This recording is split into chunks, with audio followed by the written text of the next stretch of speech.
ನಮಸ್ತೆ ನನ್ನ ಪ್ರಿಯ ವೀಕ್ಷಕರೇ, ಎಲ್ಲರಿಗೂ ಅಕ್ಷಯ ತೃತೀಯದ ಶುಭಾಶಯಗಳು ಅಂತ ಹೇಳ್ತಾ, ಎಲ್ಲರಿಗೂ ಆ ಅಕ್ಷಯ ತೃತೀಯ ಅಕ್ಷಯವಾಗಲಿ, ನಿಮ್ಮೆಲ್ಲ ಆಸೆಗಳು ಅಕ್ಷಯವಾಗಿ ನಿಮ್ಮೆಲ್ಲ ಆಸೆಗಳು ಈಡೇರಲಿ ಅಂತ ಹೇಳ್ತೀನಿ. ಬನ್ನಿ ಇವಾಗ ಒಂದು ಅದ್ಭುತವಾದಂಥ ಒಂದು ವಿಷಯ ನೋಡೋಣ. ಇವತ್ತು ನಾವು ನೋಡ್ತಿರೋದು ಏನಪ್ಪ ಅಂತಂದರೆ, ಸಾಕಷ್ಟು ಜನಗಳ ಬಗ್ಗೆ ಮಾಮೂಲಿಯಾಗಿ ದೇವ್ರ ಬಗ್ಗೆ ಕೇಳ್ತಾ ಇರ್ತೀರ. ಅದಕ್ಕೆ ಇವತ್ತು ದೇವತೆಗಳಿಗೆ ಆಗಿರುವ ಕಟ್ಟನ್ನು ಬಿಚ್ಚೋದು ಹೇಗೆ ಅಂತ ನಾವು ನೋಡ್ಕೊಳ್ಳೋಣ. ಇದಕ್ಕೆ ಬೇಕಾದಂಥ ವಸ್ತುಗಳು ಏನೇನು ನೋಡಿ. ಫಸ್ಟು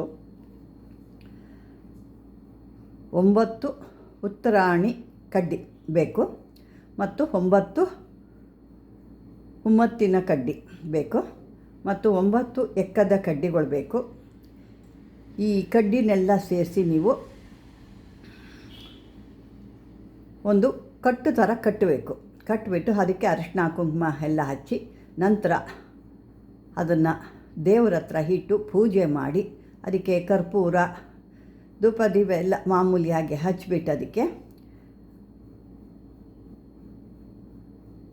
ಇದನ್ನು ದೇವರುಗಳಿಗೆ ನಿವಾಳಿಸ್ಬೇಕು.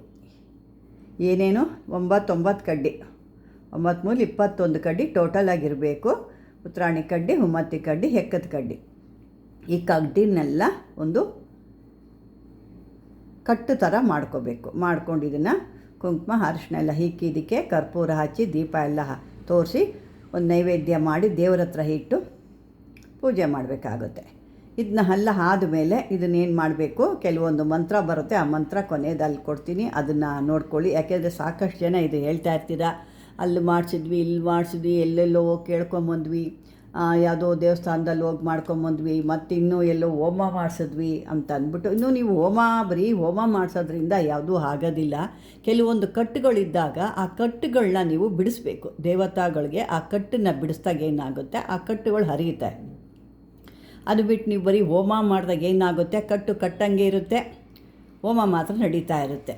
ಬರೀ ಅದಕ್ಕಾಗಲ್ಲ, ಕಟ್ಟುಗಳನ್ನ ನೀವು ಬಿಚ್ಚಬೇಕು. ಮತ್ತು ಇನ್ನೂ ಒಂದು ಏನಪ್ಪ ಅಂದರೆ, ಈ ದೇವತೆಗಳು ಆವೇಶ ಆಗುತ್ತೆ. ಕೆಲವ್ರಿಗೆ ದೇವ್ರು ಬರುತ್ತೆ, ಅದನ್ನು ನಾವು ಶಾಸ್ತ್ರ ನುಡಿತಾರೆ ಅಂತ ಹೇಳ್ತಿರಲ್ವ, ಅವ್ರಿಗೂ ಕೂಡ ಕಟ್ ಮಾಡ್ತಾರೆ. ಆ ಕಟ್ ಮಾಡಿದಾಗ ಏನಾಗುತ್ತೆ, ಹೇಳ್ತಾರೆ, ಆದರೆ ಅವ್ರಿಗೆ ಸರಿಯಾದ ಮಾತುಗಳು, ಸರಿಯಾದ ಸ್ಪಷ್ಟತೆಗಳು ಬರೋದಿಲ್ಲ.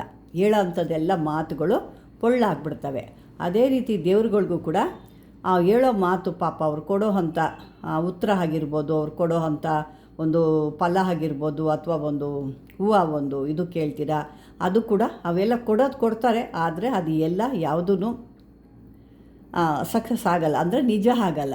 ಅವಾಗ ಏನಾಗ್ತದೆ, ಅಲ್ಲಿ ಬರೋ ಅಂಥ ಭಕ್ತಾದಿಗಳಿಗೆ ಏನೋ ಅಮ್ಮ ಹೂವು ಕೊಟ್ಟಲು, ಏನೂ ಕೆಲಸ ಆಗಲಿಲ್ಲ, ಅಥವಾ ವಾಗ್ದಾನ ಕೊಟ್ಟಲು, ಮಾಡ್ತೀನಿ ಹೋಗು ಅಂತ ಹೇಳಿದಾಳೆ, ಆದರೆ ಏನೂ ಕೆಲಸ ಆಗಲಿಲ್ಲ, ಯಾಕೋ ದೇವತೆ ಅಲ್ಲಿ ನೆಲೆ ಇಲ್ಲ ಅನಿಸುತ್ತೆ, ಏನೋ ಆಗಿದೆ ಅಂತಂದ್ಬಿಟ್ಟು ಕೊನೆಗಲ್ಲಿ ದೇವಸ್ಥಾನಕ್ಕೆ ಬರೋರೇ ನಿಂತೋಗ್ಬಿಡ್ತಾರೆ. ಆ ನಿಂತೋದಾಗ ಏನಾಗುತ್ತೆ, ನಿಮಗೆ ಆ ದೇವಸ್ಥಾನ ಹೋಗ್ತಾ ನಿಮಗೆ ಆ ದೇವಸ್ಥಾನದ ಕಡೆ ಇಂಟ್ರೆಸ್ಟ್ ನಿಮಗೂ ಕೂಡ, ಯಾಕೆ ನಿಮಗೂ ಮಾಡಿಸಿರೋದ್ರಿಂದ ಏನಾಗುತ್ತೆ, ನಿಮಗೂ ಹೋಗೋಕ್ಕೆ ಇಷ್ಟ ಆಗಲ್ಲ. ಯಾಕೆ ಅಲ್ಲಿ ಒಂದು ಕಟ್ಟು ಮಾಡಿದ್ದಾಗ ಅಲ್ಲಿ ನಿಮಗೆ ಯಾರಿಗೆ ಹೋದರೂ ಅಷ್ಟೇ, ನಂಗೆ ಸಾಕಷ್ಟು ಜನ ಹೇಳ್ತಿದ್ರು, ಅಲ್ಲಿ ಹೋಗ್ತೀನಿ ಬೇಜಾರಾಗುತ್ತೆ, ಸುಮ್ಮನೆ ಹೋಗಿ ಒಂದು ಕಡ್ಡಿ ಸಿಗಿಸ್ಬಿಟ್ಟು ಬರ್ತೀನಿ, ಇನ್ನು ಇಕ್ಕಿದ್ದೀವಲ್ವ ದೇವಸ್ಥಾನ ಅಂತ ಮಾಡಿದ್ದೀವಿ, ಹಾಗೆ ಬಿಟ್ಟರೆ ಏನೋ ಅಂತ ಒಂದು ಕಡ್ಡಿ ಹಚ್ಬಿಟ್ಟು ಬರ್ತೀವಿ. ಆ ಮನಸ್ಸೇ ಇರಲ್ಲ ಪೂಜೆ ಮಾಡೋಕ್ಕೆ. ಮತ್ತಲ್ಲಿ ಒಂದು ದೇವತಾ ಕಳೆನೇ ಇಲ್ಲ, ನಮಗನ್ಸುತ್ತೆ ದೇವತೆ ಇಲ್ವೇನೋ, ಬಿಟ್ಟು ಹೋಗ್ಬಿಟ್ಟಿದ್ದಾಳೇನೋ ಅನ್ನೋ ರೀತಿಯಲ್ಲಿ ನಮಗೆ ಭಾಸ ಆಗುತ್ತೆ. ಇನ್ನು ಜನನೋ ದಿನದಿನಕ್ಕೆ ಕಮ್ಮಿ ಆಗ್ತಾನೇ ಇದ್ದಾರೆ ಅಂತ ಸಾಕಷ್ಟು ಜನ ನನಗೆ ಹೇಳ್ತಾ ಇರ್ತೀರಿ. ಹಾಗಾಗಿ ನಾನು ದೇವತೆಗಳ ಬಗ್ಗೆ ಸಾಕಷ್ಟು ಹೇಳ್ತಾ ಇದ್ದೀನಿ. ಈ ರೀತಿಯಾಗಿ ಮಾಡ್ಕೊಳ್ಳಿ ನೀವು. ಇಂಥ ಒಂದು ಕಡ್ಡಿಗಳನ್ನೆಲ್ಲ ಒಂದು ಮಾಡಿಕೊಂಡು ಅದಕ್ಕೆ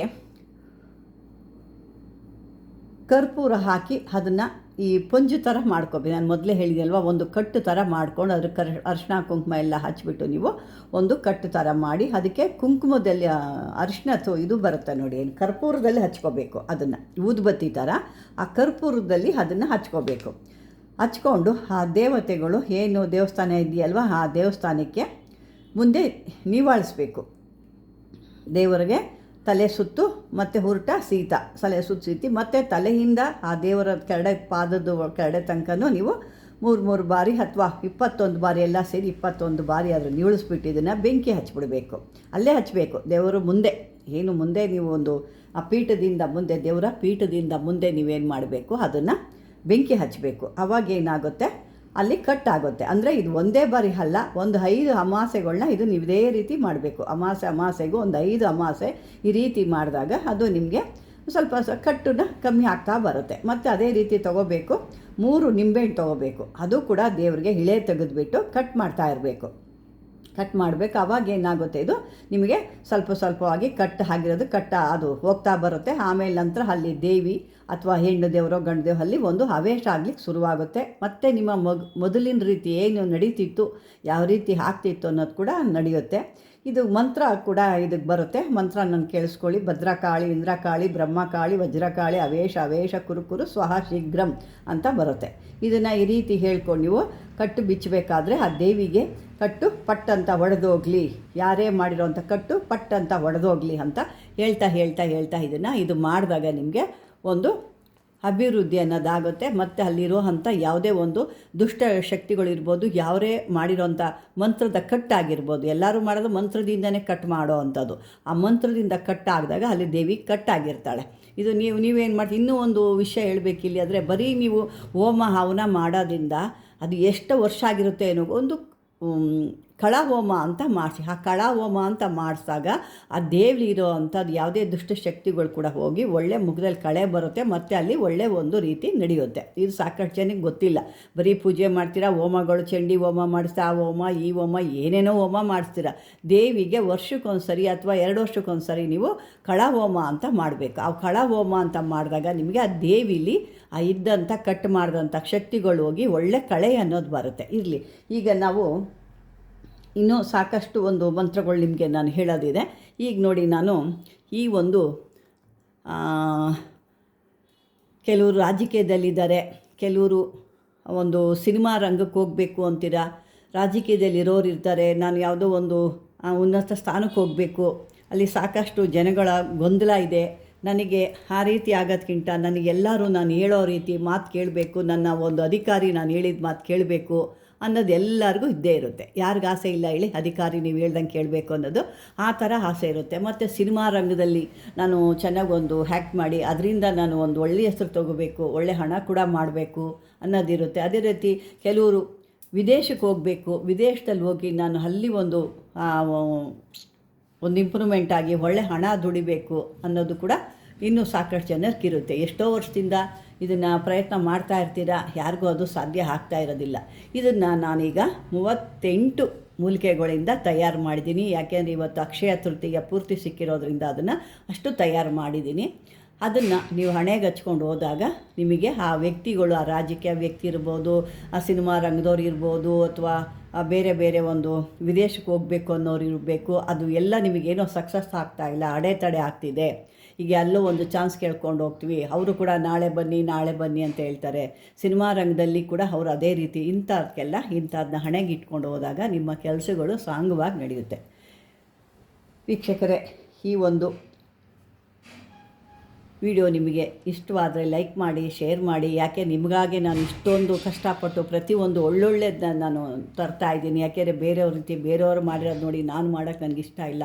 ನನ್ನ ಸ್ವಂತದಾಗಿ ನಾನು ಕೆಲವೊಂದು ಎಷ್ಟೋ ಒಂದು ಗ್ರಂಥಗಳನ್ನ ತಿರುವಾಕಿ ಕೆಲವೊಂದು ಕಡೆಯಿಂದ ಅದನ್ನು ನಿಜನ ಸುಳ್ಳ ಅಂತ ಅದನ್ನೆಲ್ಲ ಒಂದು ವೀಕ್ಷಣೆ ಮಾಡಿ ಇದು ನಿಜ ಇದೆ ಅಂದಾಗ ಮಾತ್ರ ನಾನು ಅದ್ರ ಬಗ್ಗೆ ಒಂದು ವಿಡಿಯೋ ನಾನು ಕೊಡ್ತೀನಿ.